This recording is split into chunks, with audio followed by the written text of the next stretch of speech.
Welcome to Front Office Pros. Today, we're going to be talking about our top 24 Dynasty running backs with tiers. Hike! All right, so Joe and I are both going to give our top 24 players. We're going to start off in tier number 1. Joe, who do you got? All right, in tier number 1, at the number 1 spot, I've got running back Jahmyr Gibbs. Number 2, Bijan Robinson. And at number 3, Saquon Barkley. At number 1, I've got Jahmyr Gibbs, and number 2, Bijan Robinson. That's it. So I did not include Saquon Barkley in that top 3. I had thought about it. I think, honestly, the main thing for me is the age factor compared to these other two. I think Gibbs and Bijan are the clear top guys. Now, Saquon, I mean, what he did with Philadelphia was phenomenal. We saw him even translated to the playoffs. So your feeling is, though, based on that offensive line and just that system in general, we're going to see Barkley continue to excel. Yeah, that was kind of my thought point. Just kind of what you mentioned with some of the players you mentioned, our last night's video, talking about like the overall value of like an asset. And I just think like Saquon Barkley, for however much longer he's going to play, and as long as he's with Philadelphia, he's going to be one of the top players. And him just being able to run behind that big offensive line, they just open up the holes for him. It just makes such a difference. With him being able to run through holes without getting contacted, unlike what his experience in New York that really held him back. Yeah, I mean, it was his best season by far. He's 28 years old. The only thing is, I mean, he did deal with a lot of injuries in his career. Is that the durability concerns? Does that bother you at all? It definitely is concerning, no doubt about it. But I just wonder how much of that was like in Philadelphia. He's not getting contacted like he was, in New York. And as long as their offensive line is still that good and they're continuing to open up the holes, that's where it makes me feel like it still is risky as he continues in age. But with him just running through these wide open holes and stuff, and I feel like getting hit less so much early on in the holes and stuff, I feel like maybe that durability factor, the risk goes down a little bit. Ultimately, at the end of the day, I was hemming and hawing about this. I could have easily put him in tier 1, just because of how good he was. I just tried to not allow recency bias to creep in. And just from a dynasty asset standpoint, you're talking about more than likely Jahmyr Gibbs and Bijan Robinson. You have a 3-year runway with them. You've got the 2 next years of their rookie contract plus a 5th-year option. I can't see either team declining those 5th-year options. So you're talking at least 3 years, maybe more, as you're seeing in this most recent free agent class. The second running back contract was, kind of a myth for these guys. They were myth busters, if you will, based on what they were able to do. So Bark, on the other hand, how many years does he have left in the tank? Could he have 3 years? He'd be 31. I mean, Henry's up there in age. McCaffrey's getting up there. Those guys are, Henry's still playing a different style running back. It's hard to say. It's just really your risk tolerance at the end of the day. Yeah, and it's interesting. I looked it up. Derrick Henry's 31 years old, so it could. I mean, they're like you said, different body type styles, different style of running backs. But who's to say Barkley couldn't play at least another 2 to 3 years as well? Yeah, I mean, his contract right now with the Eagles, he has 2 years left.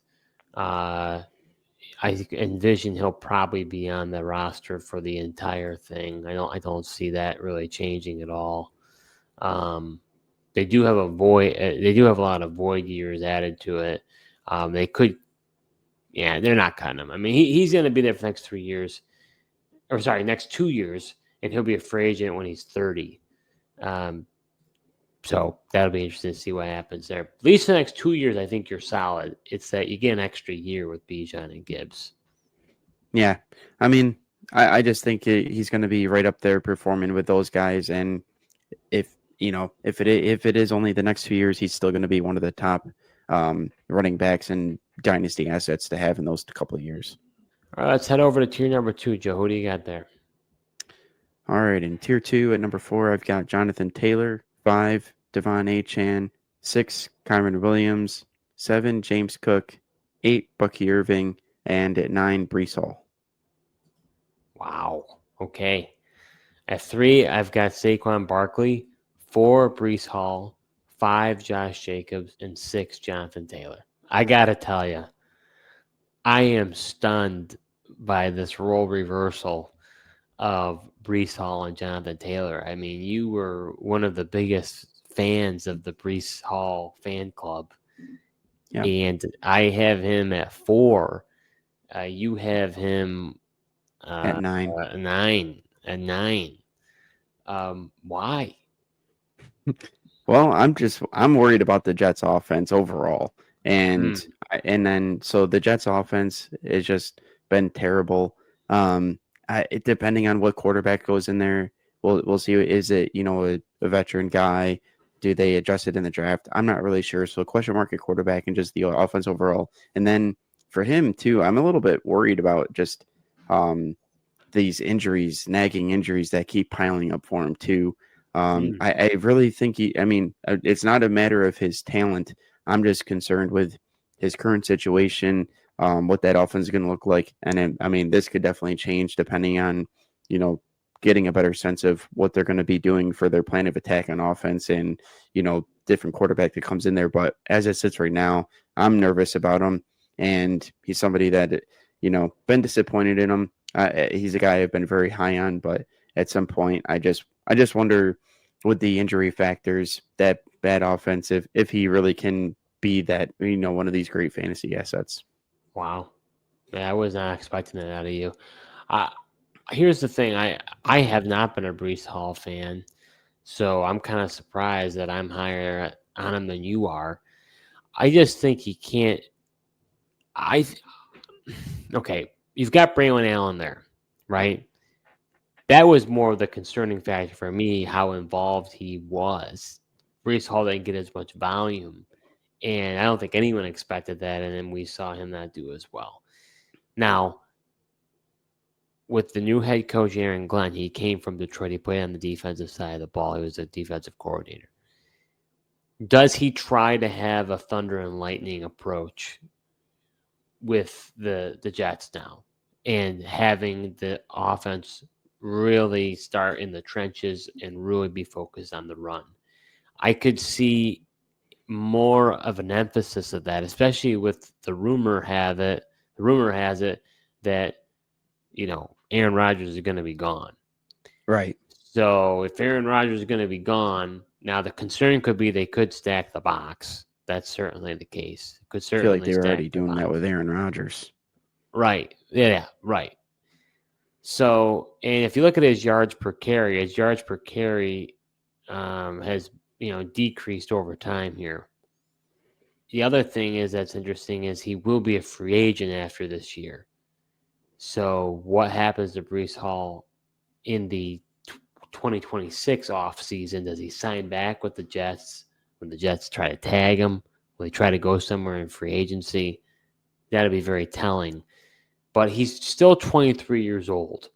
And that to me is one of his biggest selling points, is that he is so young. And as a result, you would think, although he did have a lot of tread the tires when he went to was Iowa State, he had a lot of tread in the tires.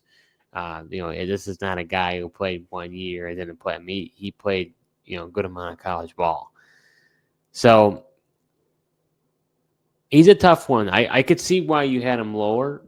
I just was surprised because you've been such a big fan of his. Yeah. Like I said, I've been a big fan of his, and this isn't necessarily a hate on Brees Hall. Just don't like his situation, and then you mentioned his yards per carry. I mean, he's been relying on creating those big plays and that explosiveness. And if those big plays aren't going to happen, like we haven't really seen of late, then that really caps his ceiling. Now, I am surprised about Jonathan Taylor, though, because in the past season, I remember we talked about this before the season. This was more so our rankings heading into the 2024 regular season, and you were really down on Jonathan Taylor. So you've changed on this Oh as yeah, well. So you feel you were wrong about that this past season. Yeah, I do. Because I mean, I was nervous about, Anthony Richardson vulturing a lot of those touchdowns for Jonathan Taylor, which he did some, but Jonathan Taylor still got plenty of touchdowns and goal line work, and then he was able to break off a lot of big runs this year, and back relatively healthy for the most part this season as well. So I like his potential, and the Colts are a team that, in that Shane Steichen type of offense, they really want to run the ball, and he's had a ton of opportunities. And I think if those continue to happen, then he's going to be one of the top guys. Interesting. Yeah, I personally think his best days are behind him. I think that he's not really been a guy. I mean, if you look at his Colts contract, he has 2 years left on the deal. Next year, he's got $2.56 million in dead cap. He's at a whopping $15.5 million cap hit for a running back at 27 years old. Now, we don't know if Steichen is still going to be involved or not. He was on the hot seat, him and Ballard. So, depending on what happens there, you could be looking at a regime change. Can they justify a $15 million cap hit for a running back? I obviously still have him in this tier because I do think that he has shown that he can be elite as long as he can stay on the field and be involved. But I am a little nervous about him. Yeah, that's fair. I mean, he's a guy that's, dealt with some injuries and everything, but the fact that, he's 26 years old, I still feel like he's got probably at least 2 to 3 years, maybe even longer than that to go. So that's why I'm comfortable putting him at the this tier 2 here. Are you enjoying this episode so far? Well, if you are, subscribe to our YouTube channel, smash that like button, and hit the notification bell for upcoming videos. We do videos throughout the year, so you're not going to want to miss what we have in store. So let's head over to tier number 3. Who do you got there? All right, in tier 3 at number 10, I've got Derrick Henry. Number 11, Josh Jacobs. 12, Kenneth Walker. 13, Chase Brown. 14, Joe Mixon. And 15, Chuba Hubbard. Oh, boy. All right, so for me at number 7, I've got James Cook. 8, Devon Achane. 9, Kyren Williams. 10, Bucky Irving. 11, Derrick Henry. And 12, Christian McCaffrey. So my oh boy was in relation to no CMC. Is Christian McCaffrey in your top 24 at least? Yeah, yep. He's in the top 24. Yep. Okay, but you feel that he was the hardest guy to put in here, no question about it. And I think if anybody who creates rankings, I would have to guess that he is one of the toughest guys to rank, no question about it. Yeah, he definitely is. I mean, it's tough because he's got that name value, and we just know how great he is, and how great he's been. But it's just really tough. I mean, the fact of the matter is he's going to be turning 29 here in June. We didn't really get a chance to really see him that much with that, calf injury. So, and the tough thing for me was that calf. I just feel like he can re-aggravate it or could just pop up at any time. So I'm just really nervous about it. So that's kind of why I haven't, brought him up yet. He's the ultimate gambler piece. Yeah. I mean, you want to just shoot for the moon and hope you strike it, then that's how you're going to do it because he's an elite player when he can stay on the field and he can be healthy. I mean, it's so crazy to me because if you think about it, kind of Saquon Barkley and Christian McCaffrey kind of flipped on their head because before a few years ago, Barkley was a guy who wasn't able to stay healthy. We were wondering when this guy would be able to continue on, whereas McCaffrey was just blazing forward and being phenomenal. Now it's kind of flipped. Now the script is Saquon Barkley is on an amazing team, had a fantastic season. McCaffrey can't stay healthy. I mind you, age is obviously a factor in all this. I get that.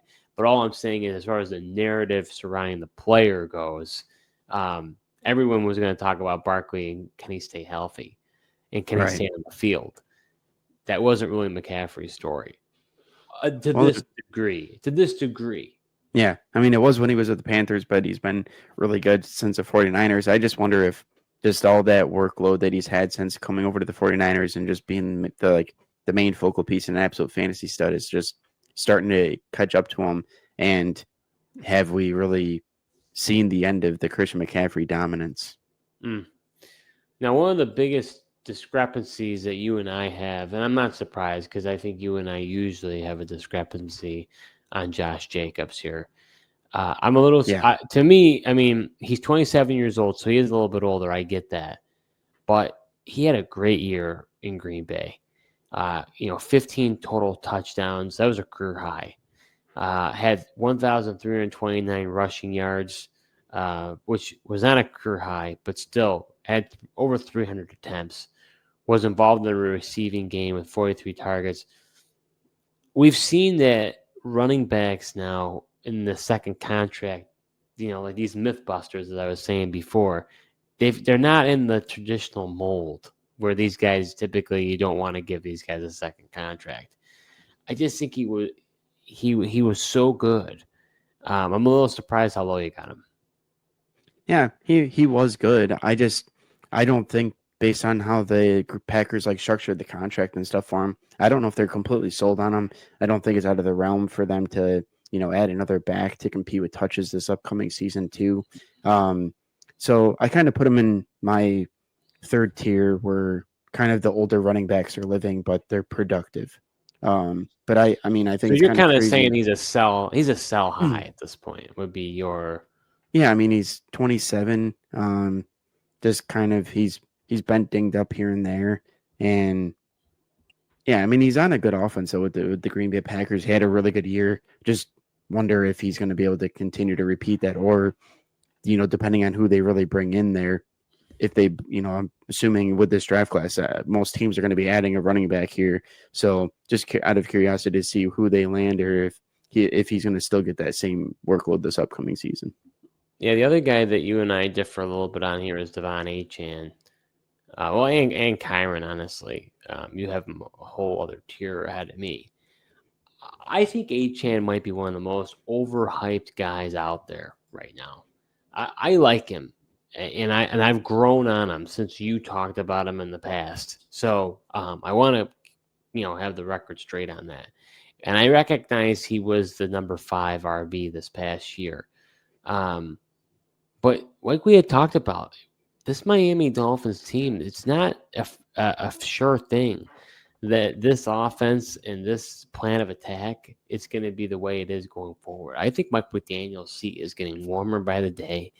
You've got Tyreek Hill, who's on the fringe of no longer being relevant. To me, Achane has not had most attempts he's got was 203 attempts. He's not even getting 300 attempts. His yards per carry dropped from 7.77 to 4.47. He had 907 total yards. So he hasn't eclipsed over 1,000 yards rushing. He heavily relies on the receiving game, 87 targets, 78 catches, 6 receiving touchdowns. I also think that Jalen Wright could be more involved than people think going forward. I understand he didn't do anything in his first year, but that doesn't mean that players can't show up in following years. And then when it comes to Kyron, I think Kyron's very interesting, but he has had a hard time being able to stay healthy. I know he was this past year, but he's going into a contract year. Are the Rams going to pay him top dollar? And what's even happening with the Rams? We're hearing rumors of Matthew Stafford getting traded. I mean, the team was very close to being able to be competing almost possibly in a Super Bowl. The defense has got some players there that could be on the rise. But that offense, Cooper Kupp, they're kind of in a transition. So I don't know. I'm kind of curious how that's all going to shake out. Yeah, it'll be interesting to see how it shakes out. I don't know if the Rams are going to necessarily extend Kyron, but I think he'll be able to land on another team and still be able to produce. I know like if he goes to another team, I highly doubt he's going to be getting the percentage of the workload that the Rams have been giving him. It's just been crazy. He's been pretty much the solo guy, but he a guy that scores a lot of touchdowns.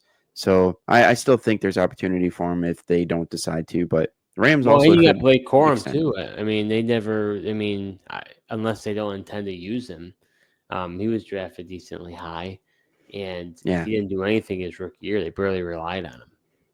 right. That's why I would be surprised if the Rams did extend Kyron because it seems like they've got a contingency plan already there. So I guess from there, once he's a free agent, it'll be interesting to see where he ends up. Real quick here, do you think people will think we're crazy that we've got Derrick Henry as high as we do?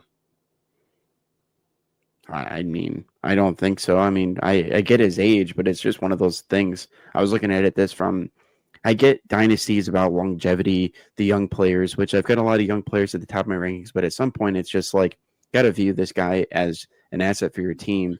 And with in the way the Ravens have been utilizing him and that often, that running style that they do have, it just as long as he's going to once again kind of similar to my thought earlier, just with Saquon Barkley, like as long as these guys are in these situations and and they stay healthy, like they're going to be an asset for you. So I feel like I couldn't justify putting Derrick Henry lower. To me, it would have been a disgrace to him when he really had a great year with the Ravens. Yeah, I think I tend to agree with you on all that. Let's head over to tier number 4. What do you got there? All right, so at tier number 4, number 16, I've got Christian McCaffrey. 17, I've got Alvin Kamara. 18, David Montgomery, and 19, James Conner. Wow. Okay, things are getting interesting now. At 13, I've got Chase Brown. 14, Chuba Hubbard. 15, Kenneth Walker. 16, Travis Etienne. 17, Isaiah Pacheco. And 18, Najee Harris. So you, based on what I see here, you kind of leaned more on the veteran side as far as this next tier with CMC, Alvin Kamara, Montgomery, and Connor. Yep. One guy I was really surprised about, and I might be higher than the consensus on this, but I honestly don't understand it, is Travis Etienne. I think this is with a lot of recency bias here.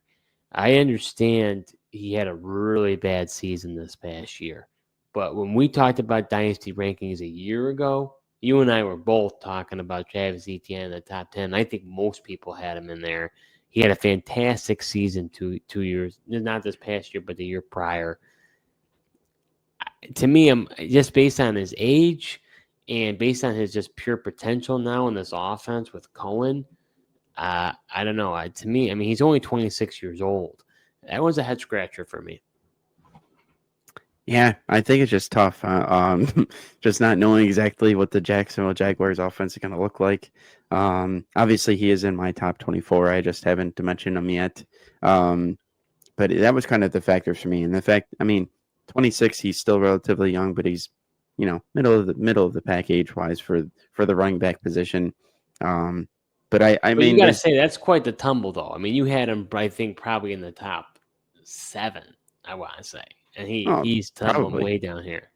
Yeah, probably. It just, you got to kind of adjust as the seasons go, and we'll see how much Tanks Bigsby continues to be involved. But he obviously looked like the more explosive player last year, and once again, another player, Travis Etienne, injury concerns for me. Is he going to be available or not to be able to produce for you? Another guy I'm surprised that I haven't seen on your end is Isaiah Pacheco, guy you were super in on. Yeah. Top 10 probably level. I mean, you had him really high. I mean, he's taken a huge tumble. Do you feel that injury that he sustained based on his running style, is that just something that he won't be able to recover from, or what's the logic on that? I'm shocked.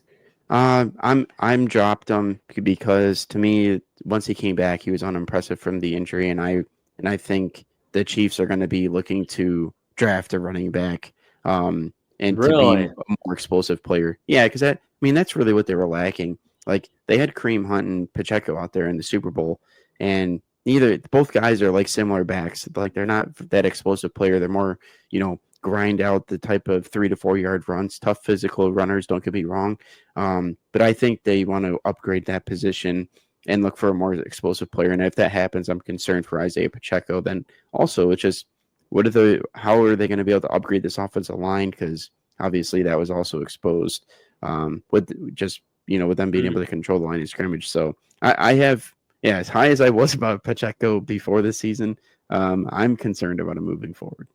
I'm just so surprised by that because unless you think that injury is really gonna It's cause really him not to, about the injury. To me, it's just how the Chiefs are going to move forward as an offense and I mean, evolve. I think he came back too early from the injury. I don't think we saw the Pacheco that we've come to know. So I'm just a little surprised that you've dropped him as far as you have. Yeah, I mean, I kind of was too, but I just, like I said, I'm nervous about just them. I really think because it's like Pacheco's looked good, yes, but it's just if they get him, it's not like they spent a ton of high draft capital on this guy. So I think they could be looking to upgrade, and if that does, what does it look like? Well, I'll tell you this: if they do end up drafting a running back, I mean, he'll be dropping like a rock in my in my rankings. That's why I've dropped him. Just I'm anticipating that because to me it was just like one of the things that they truly lacked, and I think what as they look through things, they can't just keep going on with Pacheco and then these veteran players. They drafted Clyde Edwards-Helaire pretty high, thought he was going to be something, didn't turn out. So it's time. I think it's going to be time for them again to take a swing at one of these running backs in a deep running back class here. So let's head over to tier number 5. Who do you got there? All right. And the last tier here at number 20, I've got Travis Etienne, 21, Tyrone Tracy Jr., 22, Najee Harris, 23, Isaiah Pacheco, and at 24, Tony Pollard. Okay. So for myself, I've got number 19, David Montgomery, 20, Joe Mixon, 21, Alvin Kamara, 22, James Conner, 23, Brian Robinson, and 24, Tony Pollard. So ultimately, you and I had a lot of the same players in this top 24. I think the only ones that you and I differed on is you included Tyrone Tracy, and I included Brian Robinson. I think the rest are the same, if what I'm seeing here. Yeah, I think Brian Robinson's the only difference. Yeah. Yeah. I think I considered Tyrone Tracy, and he had a decent year. He was very explosive. The biggest mystery in all of this is this running back draft class is dynamic. And I don't know if you saw this. I mean, some rankings out there incorporate rookies, but this whole running back group is going to just you get the TNT ready because it's going to explode because we're going to be reshuffling the whole deck after the draft because more. I mean, obviously depending on the position, that could change. But rookie running backs, they have sometimes, in my opinion, the biggest impact right away compared to those other positions. So it's going to be very, very telling. My anticipation is I think the Giants will bring in somebody else. I don't think that they're just going to have a guy like Tyrone Tracy. I could be wrong about that, but I think they're going to want somebody else. Yeah, I mean, and that's fair. I mean, they definitely could. I mean, but I think Tyrone Tracy would still be involved in the receiving game, and he's a converted wide receiver. And I think the Giants really liked him in this year's draft class, and they were really excited about drafting him. So I think he still will carry some value moving forward. And I think I like his ceiling better than somebody like Brian Robinson, which to me he's really just a floor play, and you got to hope that he scores a touchdown, because if he doesn't score touchdowns, then you're going to be extremely disappointed in him. But how much longer is Eckler going to be in the fold? Although they probably will draft somebody to replace. Doesn't matter. Yeah, I mean, I think honestly, like I've always liked Chris Rodriguez Jr. better than Brian Robinson. Personally, I just think he provides a little more juice. Robinson's a fine back. Like I said, he's an inefficient player. It relies on getting the touchdowns, but he does get them. But it's just he becomes, like I said, if he's not getting those touchdowns, you're going to be disappointed. So of this group, the only guy, to my knowledge, I'm just looking down the list here, that's a free agent in this group is Najee Harris. Yeah.